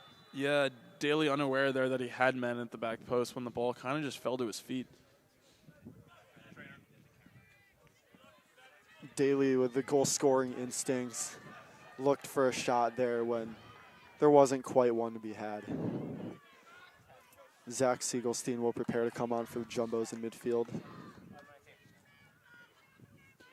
And Sebastian Linares will prepare to come on in defense for the Shoremen. Yeah, it looks like there may be an injury here for the Shoremen. He's just getting helped off the pitch here. So we'll take a brief break for that. The trainer is on and helping him out now. So, Bellafield feels set to blow here with 27 minutes left in the second half. Game's all tied 1-1, and this game's been very entertaining to watch. Lots of back and forth, lots of long balls over the top, and it's been an aerial battle, I think, has played a huge role in this game so far. So, yeah, it'll be interesting to see kind of what team has that extra push in them, is going to take that one chance that they get. And I think at this point it's really anyone's game. So Linares will come on. Siegelstein will come on for Sean Trainer. It's going to be Muchler, who looks to be the injured player, coming off and replaced by Linares in defense.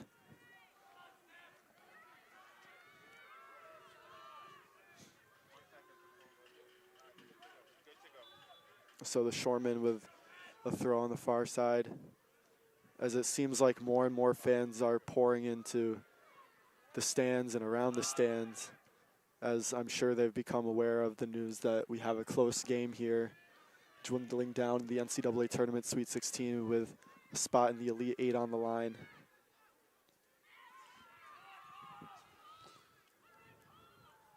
That ball controlled in defense by the Jumbos, who cleared off James Strine. It's going to be a Jumbos throw. Gherkin takes it to Van Brewer. Malone now with the ball in midfield, has it taken off of him by Siegelstein, who gets his first touch of the game. Siegelstein now running forward. Making an instant impact there, working back well and just nipping it off. Wow, what a ball with the outside of the boot from Ian DIII. Yeah, DIII with a great pass there along the near sideline. And the fight for it will result in the throw-in for the Jumbos. Now Engie with plenty of space in the center of midfield. Quickly surrounded, Welsh takes it. Gives the ball away to Adams. The Shoremen can break here. Guad's now running. Guad's with the ball, enters the box. Played well by Welsh. Guad's still on the ball. Guad's goes down. No call. DIII gets it away with the outside of his boot. Yeah, Welsh atoning for his sins there, working back well.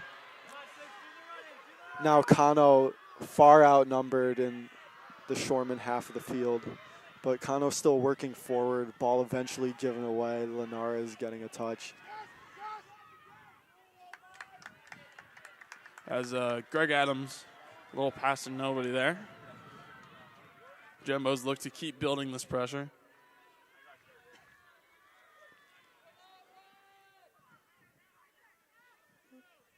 Clivio now sends it back to Lauta.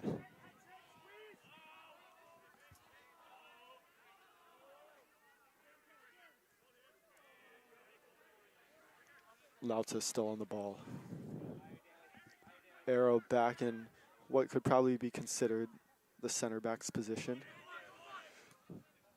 Engi sends a ball forward to Kano, who chases, and Kano just barely beaten out by Pinto, who came off his line cleverly to clear that ball away. Could have spelled danger if Pinto had gotten there a second later. Yeah, that's the second time Pinto's dealt with that really well. Just recognizing the pass, recognizing the danger, and coming out and dealing with it.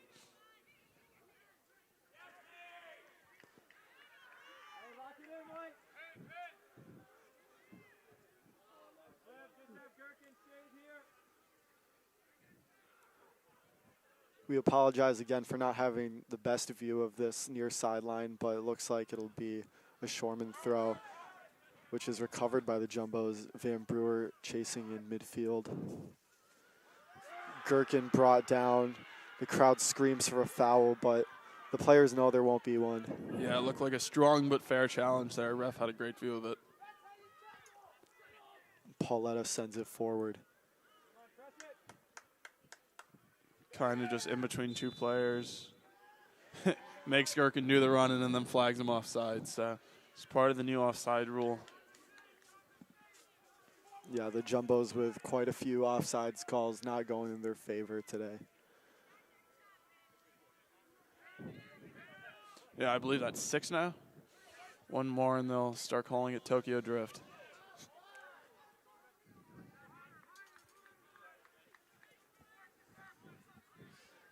So now the Shoremen look to bring it out of midfield. The ball forward by Comer is met by Daly, who controls it well with his chest. That pass from Van Brewer, that pass to Van Brewer not quite as good, but now the Jumbos look to control again. Daly to Arrow. Arrow's ball is challenged well by Malone. Woven Shin comes into the game. Travis Van Brewer comes off. Ben Strine comes in the game for Gifford. We saw these 2 substitutions in the first half. And now we see them again with just under 23 minutes left to play in regulation. Score still tied at 1-1 after 2 goals in this second half, which were only separated by about 4 minutes. Arrow sends it forward, handled easily by Pinto. Both teams have left it late a couple different times in this postseason. So, I mean, against Montclair, Shoreman didn't score until the 72nd minute. Against St. Lawrence, it was the 42nd and the 55th. So, they've been good at scoring these mid to late game goals. So, they've been here before. They know how to do it, and we'll be pushing for another one, looking for that little piece of quality. Now Daly rushes forward with the ball. Doesn't quite have anyone to get the ball to. He runs towards the corner on the near side. And now he sends a cross in, and not the greatest contact there made by Derek Engi as Pinto handles it well. Yeah, great work there by Daly. A little bit hard to see what actually happened, but he went in with 3 players on his back and emerged with the ball. Wu and Shin just kind of snatched at that opportunity a little bit. Couldn't make great contact. Bounced up at a bit of an awkward height for him, but yeah, not exactly a tailor-made scoring opportunity, but Daly tried to make the most of it. Credit to him. But you're also in the Sweet 16, you know. How many chances are you going to get? You got to be clinical in these big games. Now Kano with the ball on the edge of the box takes a shot, and it's into the hands of Pinto. Yeah, and I think if you're Tufts, you don't mind that. You know, take more shots. Pinto's barely been tested today in an actual shot-stopping capability. You've scored once, and he's made 1 save that you wouldn't think that he would comfortably make every single time. So, yeah, if you're the Jumbos, and even for the Shoremen as well, Lauda's barely been tested. I don't think he must have a chance in the Greg Adams goal. So, you know, like to see with 20 minutes left here, both teams kind of test the keeper a little more. That ball goes forward towards Adams. Adams giving chase. Adams goes down in the box, but there won't be a call. Good challenge there by Clivio to get the ball away. Yeah, and I think it was either Welsh or Paoletta actually slid early, luckily missed, and then Clivio came over. Strong tackle, but very fair. And now the Jumbos will have to defend this corner. Approaching 20 minutes to play now. The Shoremen with an opportunity to score on this corner.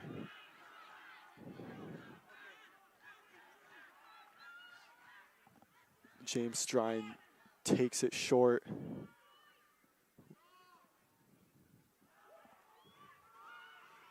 Now the ball in. It's not a comfortable one, but headed away. Brought down by Malone. Now James Strine looking for a ball in. Clivio gets ahead to it. The ball rolls away. Brought back by the Shoreman. James Strine again on the ball. James Strine sends another ball in. This time one more challenging for the Jumbos, but they have more numbers back as the Shoremen retreat. Yeah, the quality of the crossing from the Shoreman has been fantastic between Strine and Del Jenkins. Looking for the head of Adams. And now Daly has a chance to cross one in. That one deflected off Jenkins. Horgan sends it to James Strine. There's going to be a stoppage of play. Oh, and it looks like in the skirmish of the goal from before, there's a Shoreman player down, so we'll take a break here just in the action to deal with it. So if you're just joining us, 19 minutes to play here in regulation of this Sweet 16 matchup between the Washington College Shoremen and Tufts Jumbos. Both goals being scored quickly in the second half. Yeah, and that's goal scorer Greg Adams. He's back on his feet now. Looks like he's a little bit shaken up, so he's exiting the field now. Real shame to see, but glad to see that he's okay. But wow, what a goal it was he scored to pull the Shoreman level. Yeah, if you're the Shoreman with a tie game and him being your main goal-scoring threat, you'd want to see Greg Adams come back into this game. Yeah, so now with Adams unsure of a return to this game, obviously we don't know the extent of the injury, burden kind of falls on these other Shoreman players, the likes of Guads, the likes of Strine, to fill that void in terms of attacking threats. So it's definitely a big loss if he does stay out of the game to the Shoremen, but at the same time it could be all the motivation they need. Very well said. It looks like Jackson Sopa has come on to replace him.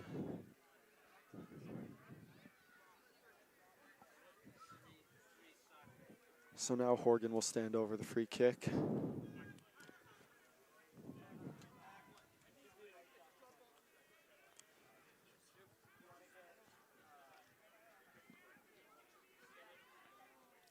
As we were, again, just waiting for a technical thing between Ian Daly and the referees.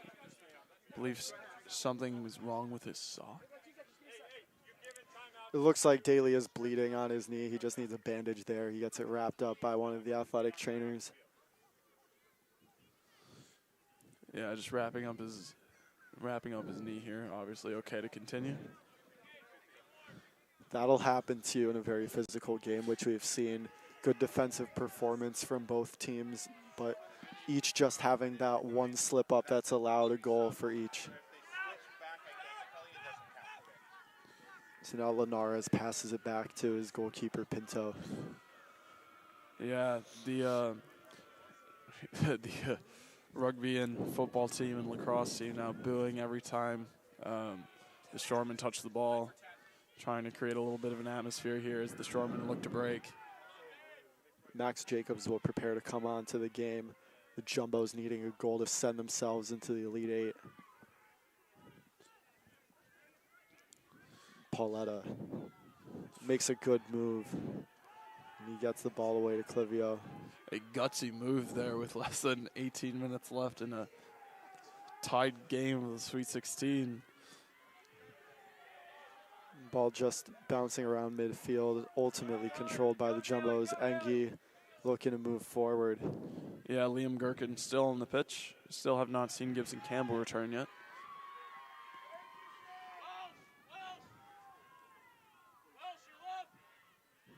The Strine brothers work it on that far sideline, and it's going to be a Shorman throw.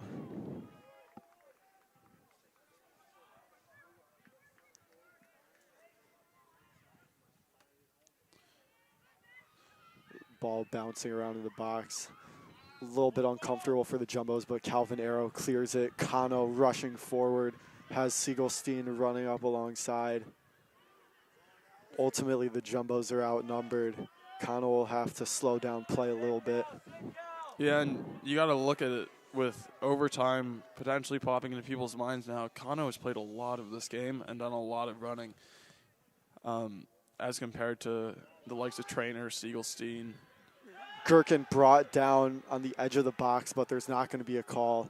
It'll be a goal kick for the Shoremen. Yeah, the ref letting teams play here. Nice physical game so far.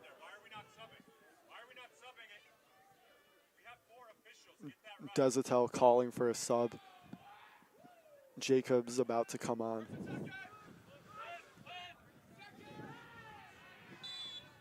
That'll be a free kick to the Shoremen. They just taken out in the air. The Shoreman coach, Roy Dunshu, expressed some displeasure earlier in the day with the amount of contact on the balls in the air. So now Coster works it down this far side. That's James Strine on the ball. James Strine with the white sleeves. That's a good distinction for him if you're viewing. Yeah, it's going to be a corner here for the Shoremen.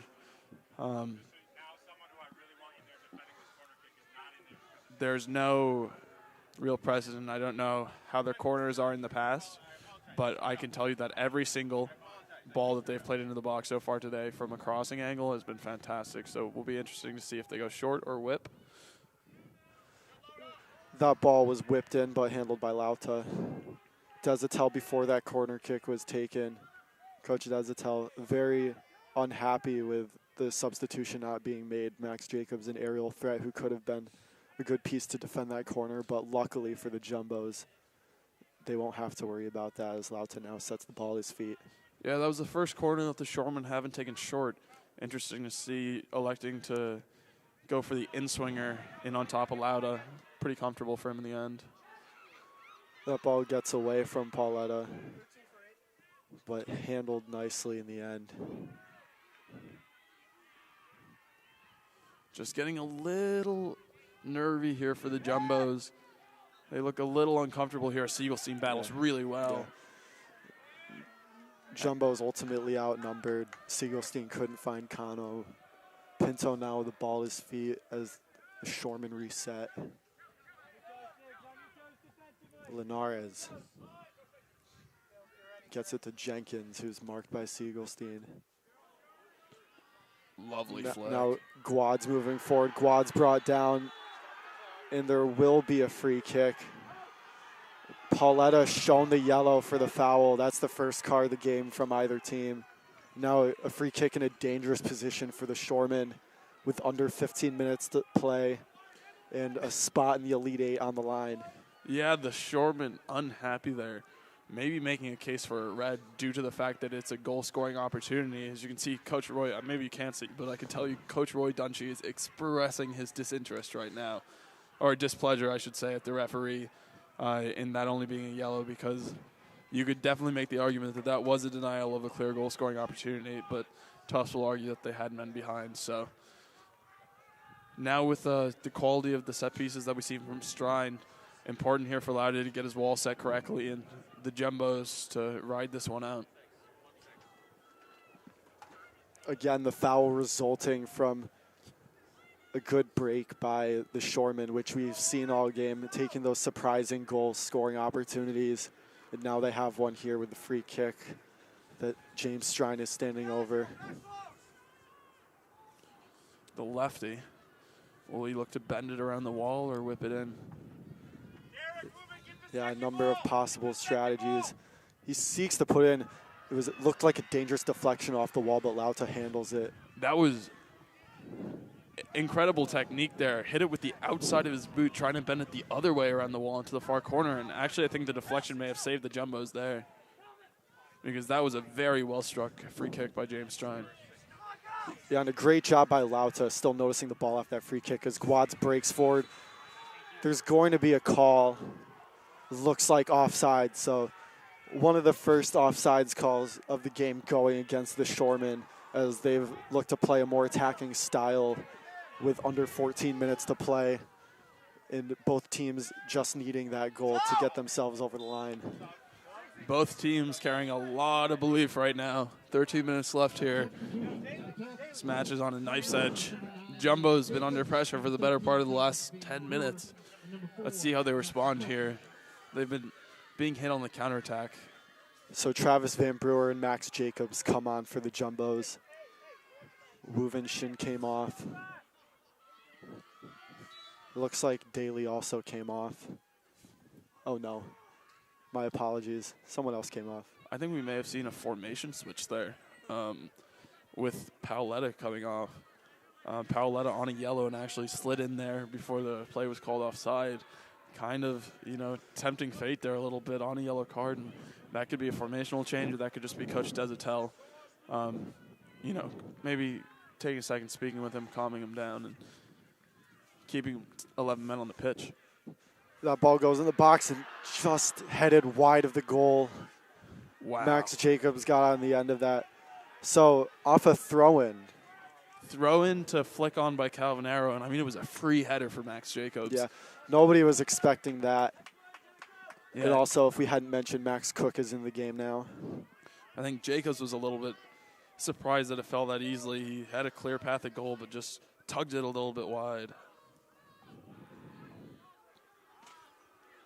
So the temperature seemed to drop 15 degrees in the last 5 minutes here at Bella. It certainly won't feel like that to the players, who certainly should have their hearts racing with under 13 minutes to play and a spot in the Elite Eight on the line. Gherkin clears it well. Jacobs cannot get to it. And the ball goes out of bounds for a Shoreman throw.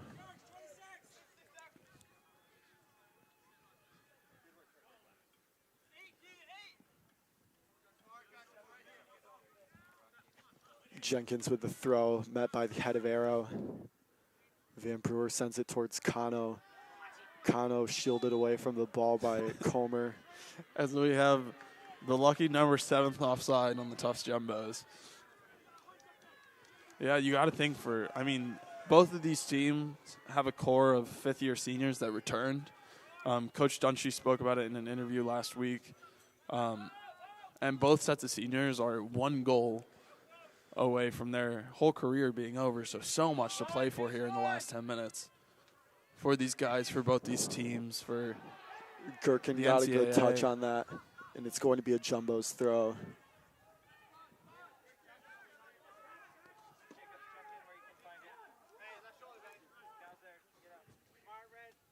Jacobs marked by Horgan. Arrow now with the ball, gets it back to Daly. Welsh moving forward. Sends a ball over the top, can't get it to Jacobs. Van Brewer goes down. Kano now with the ball. Finds Gherkin on this near side. Gherkin's cross in, blocked well by Del Jenkins. Ref played a good advantage there. Haven't seen Trainer so far since he came out early on to the second half. Again, we spoke. He's got a couple of big goals to his name. Will be interesting to see if he comes back on. The Thrones take it again. Dangerous throw, handled not so comfortably by Pinto, but in the end he comes up with it, and players from both teams retreat towards the Jumbos half. So down the stretch, 2 dangerous throws from this near sideline into the box of the Shoremen.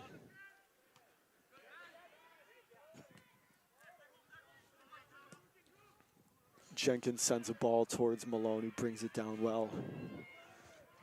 Daly in defense. Good shielding by Engie as the ball rolls out of bounds. Yeah, just a good physical battle there between Guads and Engie. Central Cal. So now Lauta will stand over a goal kick. Under 10 minutes to play now. Both teams just needing a goal to send themselves into the Elite Eight, certainly. Yeah, 9 minutes left. Wow. This is Washington College has played fantastically. I didn't know what to expect fully, but they really outperformed any of my expectations. And no matter what happens here today, both teams have a lot to be proud of. Great turn there by Malone. James Strine on the ball, sends it forward. Cleared by Daly. Van Brewer tried to flick on the clearance, but it reaches the Shoreman again. The Shoreman now working forward. Van Brewer, the challenge that just misses. That shot in by Sopa just over the goal and into the stands. Jumbos fans now standing in the field hockey stands. Yeah, very packed Bella Field here. But again, if you're the Shoreman coach, you're okay with that shot, right? You gotta test out a little bit. Sean Traynor checks back into the game for Tufts. As I said earlier, has come up big in some huge moments. So he's well rested at this point, and will be looking to make his stamp on this game. Yeah, and certainly a fresh pair of legs will be useful down the stretch here.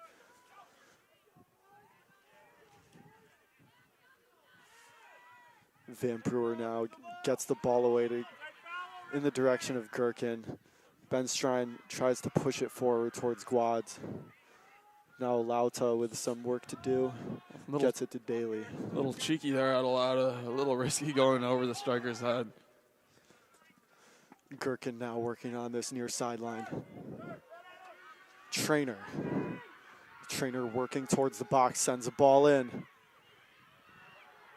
Can't get quite brought down. Kano takes a shot and falls down. Shoreman fans applauding that one. Thought it was a penalty shout for how loudly they screamed.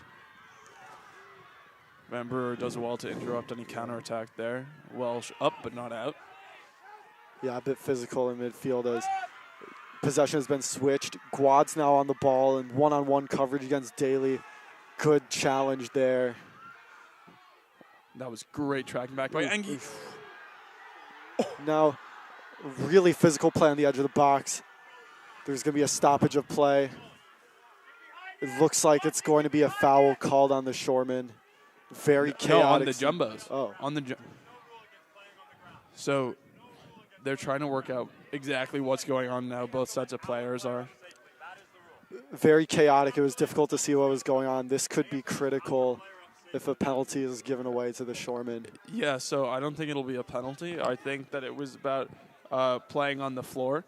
I think he fell on top of the ball and tried to head it as he was getting up. That is a ridiculous call. We're standing up. So is this going to be an indirect free kick? His hand's in the air, which normally means that it is indirect.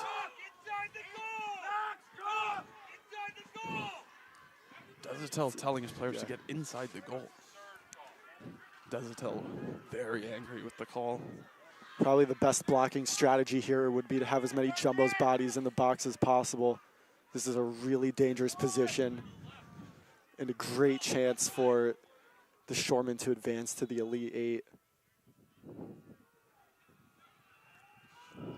The shot taken and it's missed critically by James Strine. A great opportunity for him to send his team into the Elite Eight, and he doesn't take it. Jumbo's fans and sideline fired up.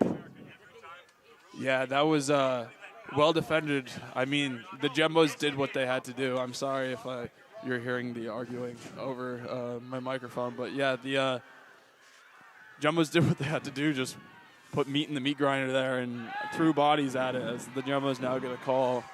Clivio brought down there. Play getting really physical in midfield as we approach overtime. Things will get chippy moving forward for sure. Van Brewer now sends a ball in. At the back post. Gherkin can't get to it. Guads now with a chance to break forward. Gherkin not quite with the pace to keep up, but Daly was back there. Traynor can't get his head to that. Horgan passes it to Jenkins.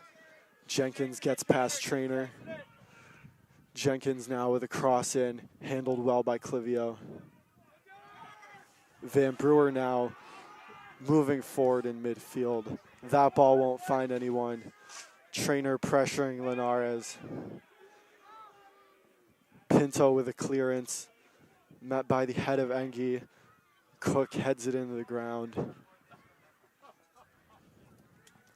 Welsh now on the ball. And a bit nervy here. Bit of miscommunication there. Welsh couldn't get that ball to Daly, who was right next to him. Now Jenkins will have a throw in the Jumbos half with under 4 minutes left to play. Score still tied at 1-1.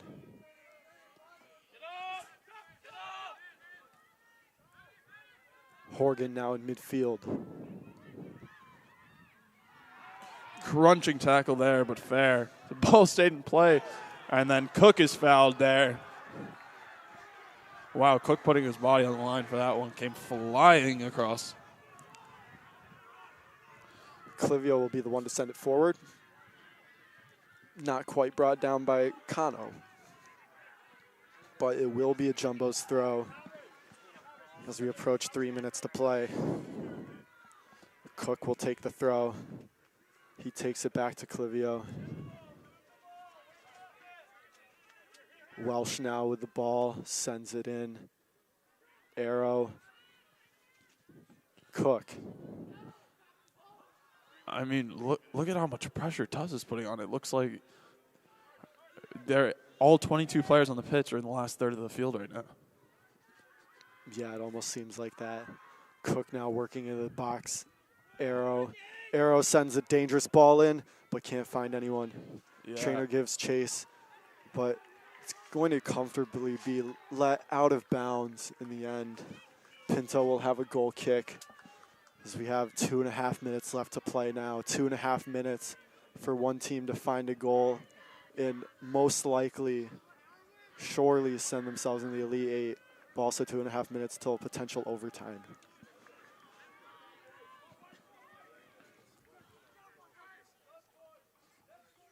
Gherkin flies in with a missed header attempt. Van Brewer now on the ball. Van Brewer finds Cook in space.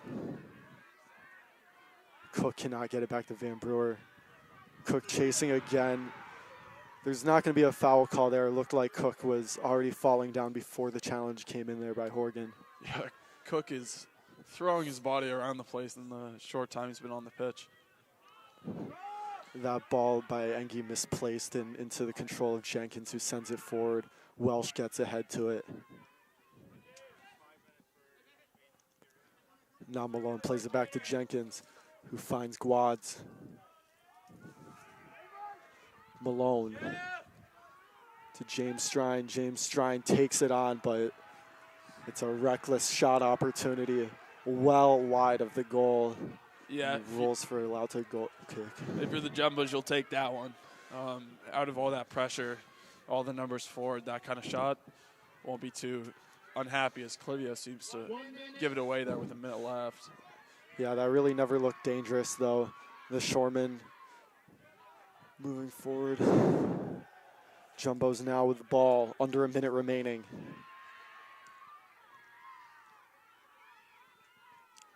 Shoreman push it forward. Ben Strine has to work on that far sideline. Now it's cleared away by Engie towards Kano. Kano can't bring it down.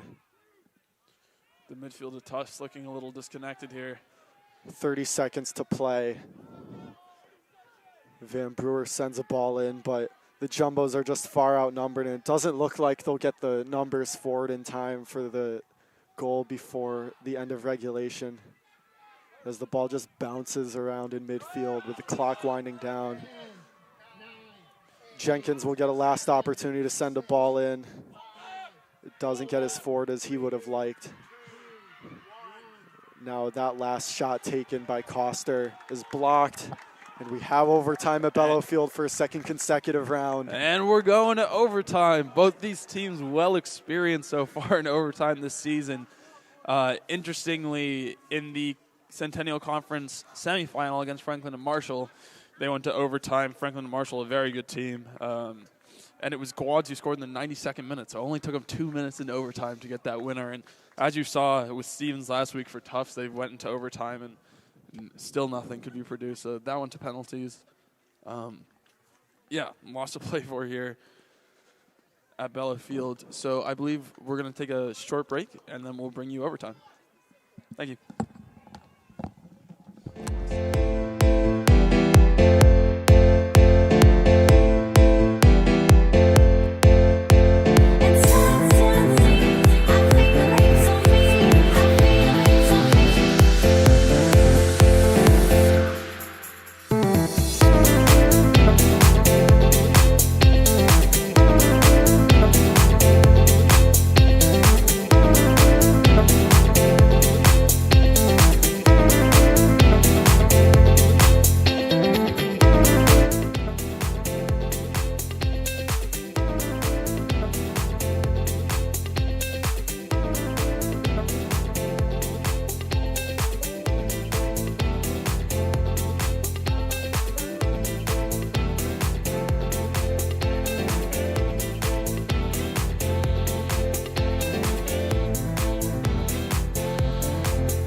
All right, we approach the overtime period of this Sweet 16 matchup between the Tufts University Jumbos and the Washington College Shoremen. Knotted at 1 apiece, needing a golden goal in this overtime to send themselves to the Elite Eight. Owen, what did you see in regulation?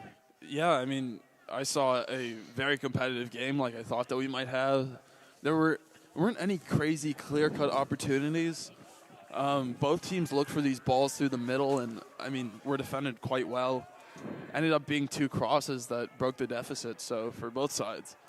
I think this is like, as I said earlier, when you see the true character of a team, both these teams have units of fifth-year seniors who you know it means so much to them. They came back another year just for this, so It's a very cold day at Bello. Players will be very fired up. The fans have braved it out. And I'm very excited to see what happens in these next 10 minutes. The scorer for the Washington College Shoremen, Greg Adams, not coming back on after he suffered an injury late in that second half. As we are underway now, Van Brewer sends a ball forward. It's met by the head of Jenkins. Engie wins it with space in midfield. Engie sends a ball in towards Kano. Kano doesn't win it. The ball just goes out of bounds before he can make a play. Yeah, Kano looked to just try to hook the ball back. Defender shielded it well and actually won a foul.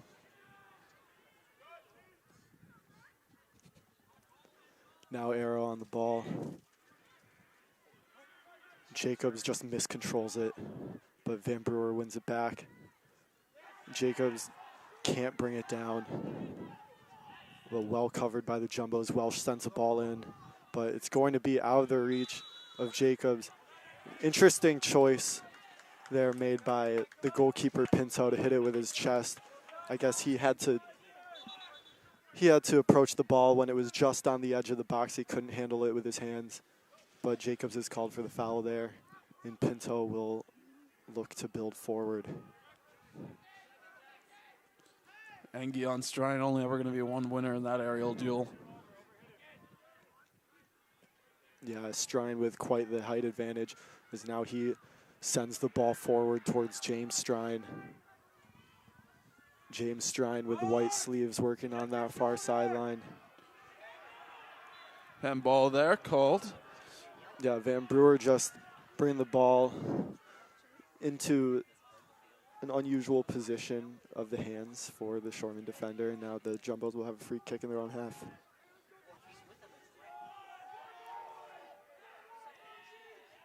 Eight minutes to play in this first overtime. Great flick on header there by Trainer. Yeah, now Kano on the edge of the box. Kano sends a ball in, and it's in the back of the net! The Jumbos are going to the Elite Eight. Kano with a ball that looked like it was a cross in, was just out of the reach of the Washington College Shoremen, and with just over 2 minutes played in overtime of the Sweet 16, Kano puts a ball into the back of the net, and the Jumbos are going to the Elite Eight. I mean, what do you say about that? That was, I don't know if it was a shot. I don't know if he knows if it was a shot, but wow, if it was, he picked out that far corner beautifully. Keeper in shambles. Win, coach. Keeper not in shambles, apologies. Just the angle wasn't there for him, and you hate to see a goal like that against this Shoreman team that's fought so well all season. Nobody expected them to make it here this far, and they've done just so incredibly well. So much to be proud of, and if you're a Washington fan sitting at home, you can know that these boys should be holding their heads up high. Yeah, Washington College with a postseason to remember, but it will go down as one where they fall to the Jumbos here at Bello Field, and the Jumbos are headed back to the Elite Eight, looking to become 5-time NCAA champions for the 3rd time in a row. Now only 3 more wins for that dream to become reality. Yeah, wow. I mean, just wow. 7 minutes, 56 seconds, so 2 minutes into overtime, they get it done. Jumbos will be back here tomorrow to take on the winner of this next game that we'll be showing you in the Elite Eight. And if there's nothing else, Ethan? Yeah, thank you for tuning in. I hope you guys enjoyed the broadcast, enjoyed seeing that winning goal scored by Kano. And we hope to see you again tomorrow as the Jumbos will take on the winner of University of Redlands and Connecticut College, who are about to kick off here. We hope we maybe see you for that game too. Thank you guys for watching.